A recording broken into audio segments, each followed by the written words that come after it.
이거드리는 말씀 가지고 인생의 주관자라는 제목으로 말씀을 드립니다. 우리가 매주일 살펴보고 있는 이 요한복음의 말씀은 마태복음, 마가복음, 누가복음과는 관점이 좀 다릅니다. 마태복음, 마가복음, 누가복음은 이 다루고 있는 내용들이 거의 유사하고 거의 관점이 같이 그렇게 서여져 있어서 공관복음이라 그렇게 부르지요. 그러나 이 사도 요한이 요한복음을 다루는 이 사건이나 메시지의 약 90%는 이 공관복음에서 다루지 않는 내용들입니다. 그래서 이 공관복음과 요한복음은 상호 보완적인 그러한 측면이 강하고, 요한복음이 마치 공관복음의 이 해설서 같은 그런 역할을 하고 있습니다. 공관복음이 이 다양한 이적과 기사를 통해서 예수님께서 이 땅에 오신 이유를 강조하고 있다고 하면, 요한복음은 예수님이 누구신지에 대해서 초점을 맞추고 있습니다. 요한복음은 처음부터 예수님이 그리스도이심을 선포하지요. 말씀이 육신이 되어 태초에 말씀이 계시니라, 태초에 말씀이 계시니라, 말씀이 육신이 되어 우리 가운데 거하시니 이 말씀은 곧 하나님이시라 그랬어요. 그러니까 하나님과 함께 계셨던 분이다. 태초에 말씀이 계시나, 이 말씀이 하나님과 함께 계셨는데 이 말씀이 곧 그리스도라. 그렇게 신학적으로 예수님이 그리스도인 것을 드러내는 신성을 강조하고 있는 것이 요한복음 말씀의 시작입니다. 그런데 예수님께서 생명의 빛으로 이 땅에 오셨지만은 사람들은 전혀 깨닫지를 못했습니다. 그래서 예수님께서 사람들에게 조금이라도 깨닫게 해 주시려고 사람이 할 수 없는, 세상 의학이 할 수 없는 그런 이적과 기사를 행했었다라는 것입니다. 이 공관복음에서 보면 예수님께서 불치병과 죽을 병을 고치시는 놀라운 기적과 그런 이적을 많이 행한 내용들을 기록하고 있습니다. 그런데 사도 요한은 이 요한복음에서 7가지 기적만 선별해서 기록해 놓고, 특별히 영적 의미를 그냥 치유했다가 아니라 왜 이걸 치유했느냐, 이 병자를 치유한 영적 의미를 기록하고 있습니다. 그래서 이 공관복음의 표현과 다르게 표적이다라는 그런 명칭을 사용을 했습니다. 그 핵심이 뭐냐? 예수님께서 창조주 하나님의 아들이시고 생명의 주인이심을 강조하기 위함이었어요. 다시 말하면 예수 그리스도만 영원한 생명을 줄 수 있는 영원한 유일한 길이다. 지난 주일까지 가나 혼인 잔치에서 물이 포도주로 변하는 그러한 표적을 행하셨고, 죽어가는 이 왕의 신하의 아들을 치유하신 2가지 표적을 우리가 살펴보았습니다. 자, 오늘 본문에는 예수님께서 38년 된 병자를 치유하시는 3번째 이제 표적이 기록이 되어 있습니다. 38년이라고 하는 긴 시간을 보면 알 수 있듯이 그야말로 이 사람 사는 것 자체가, 삶 자체가 완전 절망적인 그러한 삶을 살았지요. 사마리아 여자가 가지고 있었던 그 삶의 모습과 별로 차이가 없었습니다. 그런데 예수님께서 이 사람을 찾아와서 이렇게 질문합니다. 너가 낫고자 하느냐라는 질문이었어요. 자, 예수님께서 이 질문하신 이유는 고쳐주겠다는 것입니다. 고쳐줄게. 너가 38년 동안 해결하지 못한 이 문제, 이 질병, 고통받고 있는 이 문제 내가 해결해 줄게라고 하는 그런 말씀이지요. 지금 여러분 가운데서도 마치 38년 된 이 병자와 같은 문제를 안고 해결받지 못해서 몸부림치고 고통당하는 그런 많은 문제들을 여러분 개개인이 가지고 있을 거예요. 또 오늘 이 시간 통해서 여러분이 가지고 있는 각양각색의 문제들, 우리 인생의 주관자 되신 예수 그리스도를 통해서 해결받는 기쁨을 맛보는 시간 되기를 바랍니다. 내 인생은 내가 주도하는 것이 아니라 예수 그리스도께서 내 인생을 주관하신다라는 이것을 체험해 보시기를 바랍니다. 그래서 날마다 기쁨이 샘솟고 활력이 넘치는 영적 성장이 시작되기를 주님의 이름으로 축복합니다. 그럼 첫째로 치유가 필요한 현장입니다. 1절로 4절까지 봅니다. 그 후에 유대인의 명절이 되어 예수께서 예루살렘에 올라가시니라. 예루살렘에 있는 양문 곁에 히브리 말로 베데스다라는 못이 있는데 거기 행각 5이 있고 그 안에 많은 병자, 맹인, 다리 저는 사람, 혈기 많은 사람들이 누워 물의 움직임을 기다리니 이는 천사가 가끔 못에 내려와 물을 움직이게 하는데 움직인 후에 먼저 들어간 자는 어떤 병에 걸렸든지 낫게 되미르라. 자, 예수님께서 유대인의 명절을 맞이해서 예루살렘에 올라가셨는데 예루살렘 이 성 북편에 위치한 양문을 통해서 성전에 들어갔었다. 당시에 이 성전으로 들어가는 문이 8개 있었는데 그 가운데 사자문이 오늘 본문의 양문입니다. 이 사자문 근처에 스데반이 도래마다 순교를 당했기 때문에 서대반의 문이다라고도 말을 합니다. 이 양문은 말 그대로 양의 문이에요. 양들이 말이에요. 이 희생 제물로 그 당시에 희생 제물로 되기 위해서 그렇게 양들을 넣는 그곳을 양들이 들어간다. 그래서 문이라고 양의 문이라고 별칭이 붙어 있는 그 문으로 예수님이 들어오셨어요. 그런데 이 양문 근처에 베데스다라는 연못이 있었어요. 이 베데스다라는 뜻은 집이라는 뜻의 베트와 이제 은혜를 의미하는 헤세드가 합해진 단어인데 은혜의 집, 긍휼의 집 그런 의미를 가지고 있어요.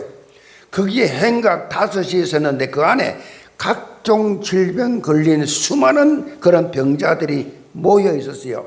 이 베데스다에는 한 가지 미신이 있었습니다. 연못에 고인 물이 갑자기 솟아오를 때가 있었어요. 쉽게 설명하면 가늘천 같은 것인데 이 가늘천은 뜨거운 암석 이 청의 영향으로 전기 압력에 의해서 지하수가 지면으로 솟아오르는 어떤 의미로 볼 때 온천이지 온천. 그런 온천을 말합니다.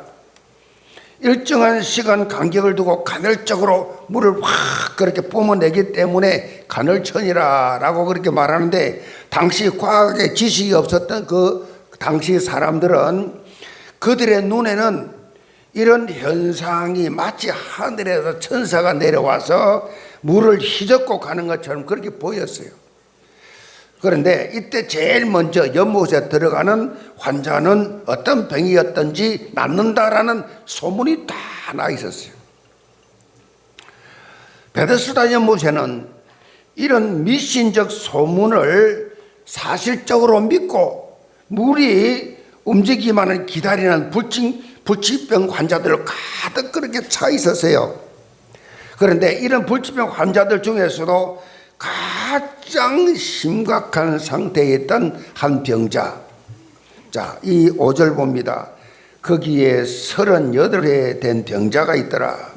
예수께서 그 누운 것을 보시고 병이 벌써 오래된 줄 아시고 이러시되 너가 낫고자 하느냐? 병자가 대답하되 주여 물이 움직일 때에 나를 못에 넣어주는 사람이 없어 내가 가는 동안에 다른 사람이 먼저 내려가나이다. 자, 베데스다 연못 전설의 진위 여부도 문제지만은 설령 그렇다 할지라도 본문에 38년 된 이 병자는 뭐 그림의 떡이지요. 마치 군대에 선착순 한 명만 뽑듯이 한 명만 그렇게 고침 받는다라는 이 전설이지요. 그러니까 움직일 수 없는 자신은 전혀 그런 혜택을, 그런 기회가 없지요. 소문은 났는데 체험을 할 수 없지요. 영적으로 볼 때 이 베데스다를 은혜의 집, 긍휼의 집이라는 이름의 뜻과는 정반대지요. 절대 절망의 현장이었지요. 지금 하나님을 떠난 세상 불신자들이 바로 이와 똑같은 현장에 지금 살고 있다. 38년 된 불치병 환자와 똑같은 그런 삶을 살고 있다라고 보여야 됩니다. 본문에 사도 요한이 특별히 병명을 밝히고 있는 이 부류가 있는데, 명인, 다리 저는 사람, 혈기 마른 사람.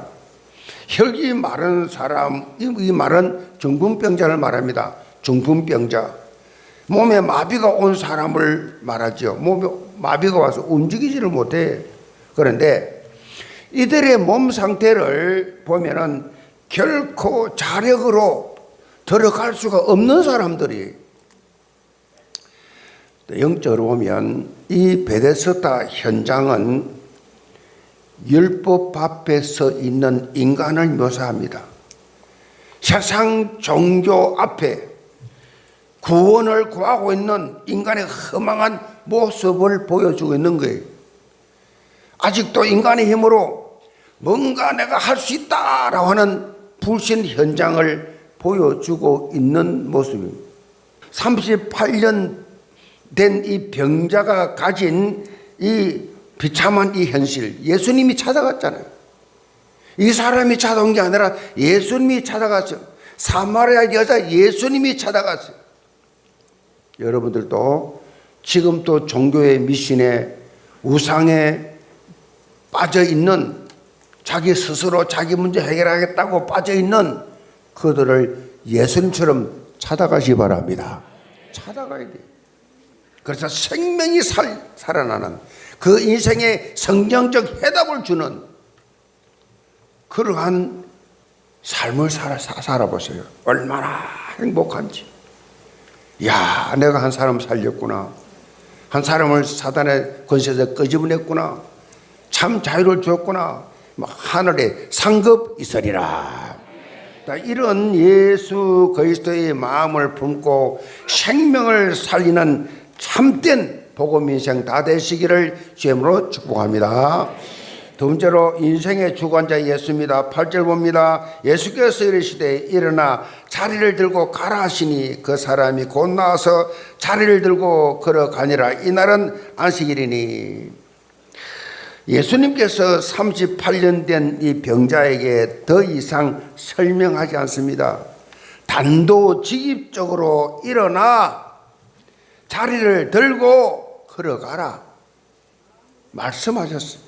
그러니까 이 사람이 곧 나아서 자리를 들고 걸어가는 기적이 일어났어요.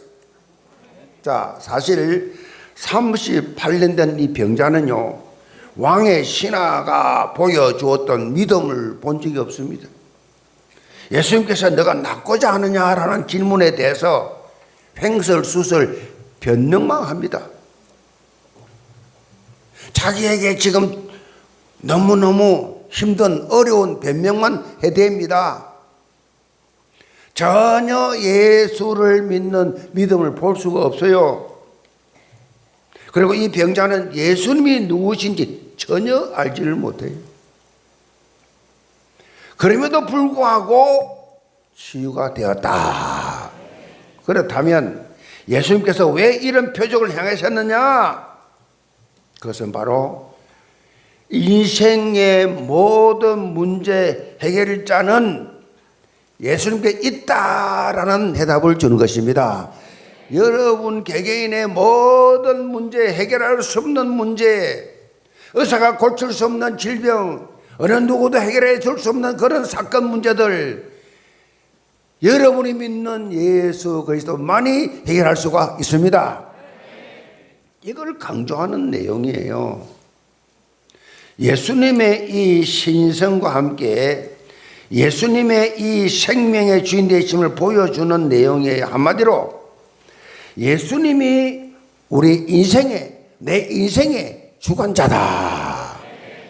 그분이 내 인생을 주관한다. 내가 내 인생을 사는 것이 아니라 그 예수가 내 인생을 주관하고 계신다. 신앙생활 다른 거 아니에요. 신앙생활이 뭡니까? 예수님이 내 인생의 주관자입니다. 그게 신앙생활이에요. 내 고집, 내 생각, 내 판단, 내 생각, 내 기분, 내 감정, 내 자존심, 그렇게 사는 것이 신앙생활 아니에요. 그거.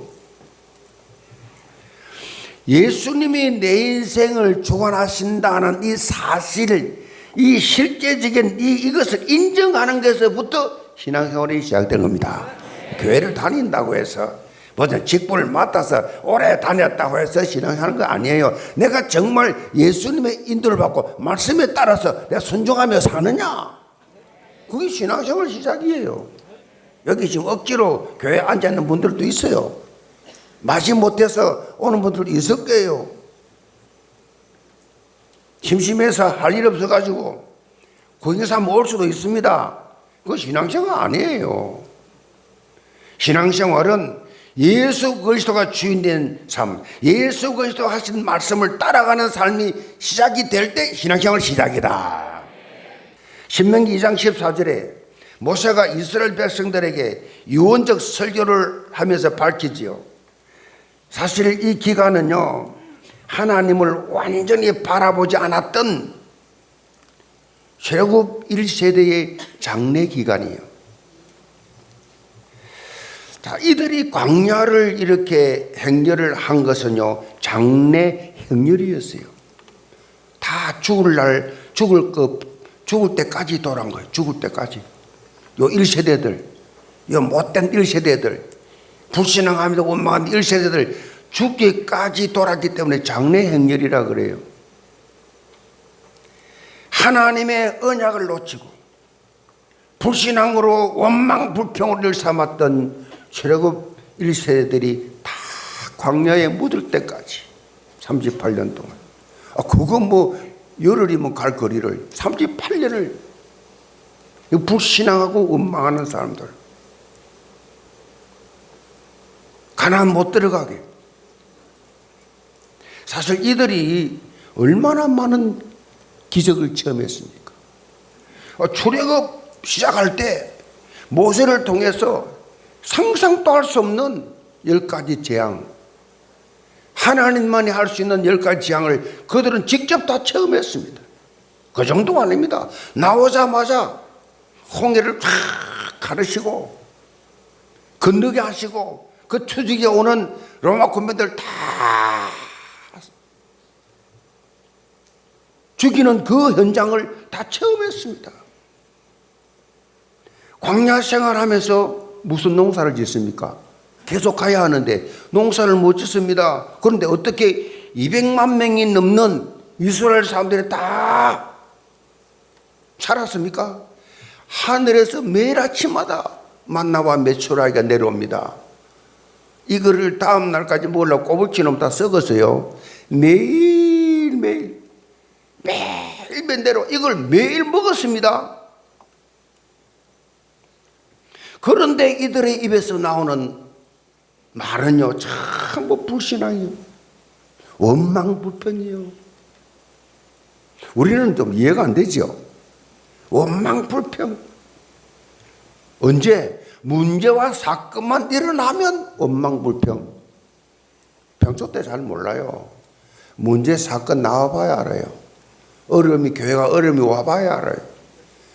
자존심이 한번 상해봐야 알아요. 문제와 사거나 불평 원망합니다.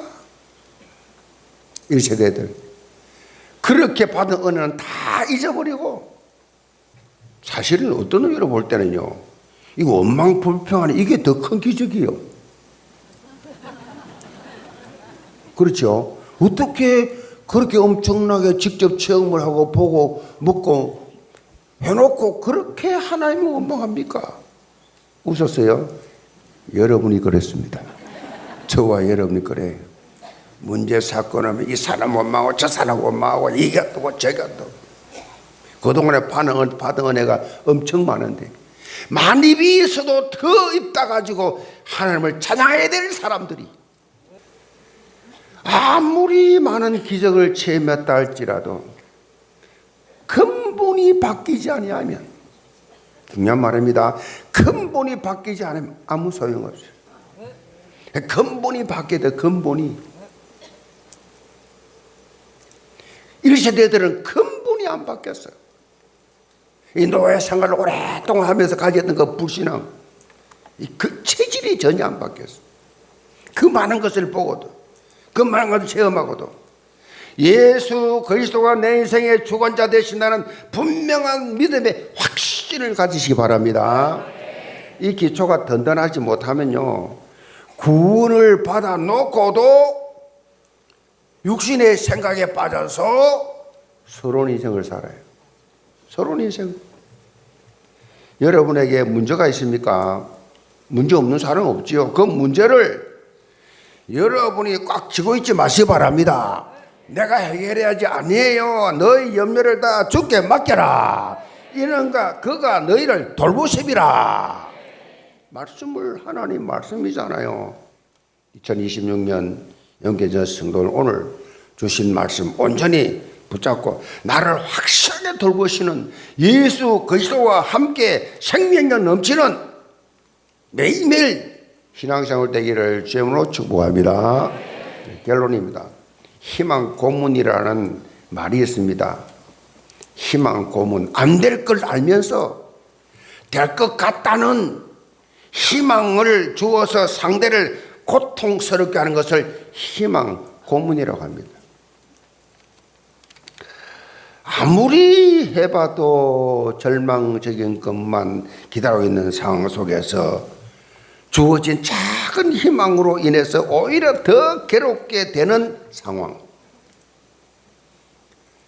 이걸 말하는 단어입니다. 오늘 우리가 살펴본 베데스다 연못, 베데스다 연못이요, 희망 고문 현장이에요.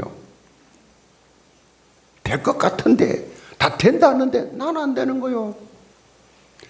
희망 고문 현장. 그런데 안타깝게도 오늘날 많은 교회가 이런 교회가 희망 고문의 현장이 되고 말았어요. 각종 문제와 사건, 상처를 가지고 교회를 찾아오는데 문제 해결받지 못하고 가요.